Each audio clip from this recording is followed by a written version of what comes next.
Look, I think there are 2 or 3 morals to be drawn from this. One is that he came into power swept by a single issue, which was Brexit.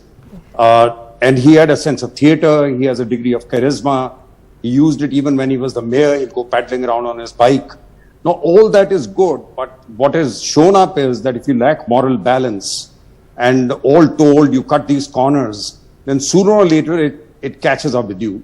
And the second thing is that it's an example for India because we supposedly follow the Westminster form of government.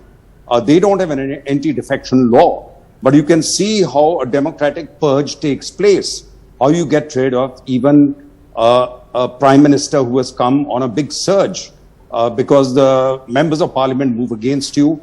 And here you don't have to rush MPs to a resort, fly them 2 states away, or, hide them.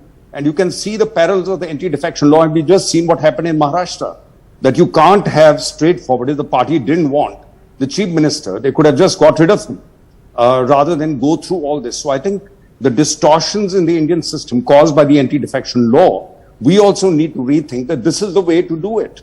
If you want to get rid of someone, that's the way the party should do it.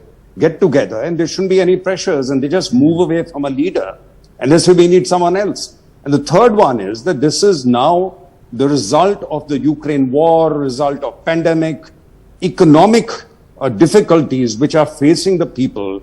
They are getting over the initial hype about Brexit, of this guy being the great guy who delinked you from Europe. So all that is gone. Ultimately, it's a question of pound and pence and the bread and butter.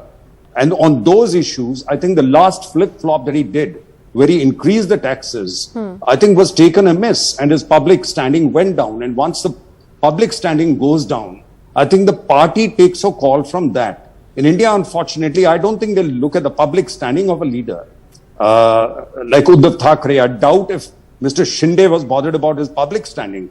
So, these are lessons for us where if a leader is unpopular, there should be a method for the party to get rid of him rather than just linger on and, have a slow bleed for 3 years or 4 years or just defections engineered by sundry means.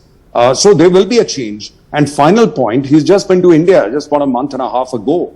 Now, this is what happens when there's a change of leadership, then you pick up the bits again. It'll be the same party, but it does affect whatever kind of understanding you had with him because personal chemistry then has to restart between our prime minister and the new leader who comes in. So we'll pick up the bits again. And it's a very crucial moment for Europe because of Ukraine war for this to be happening at this time.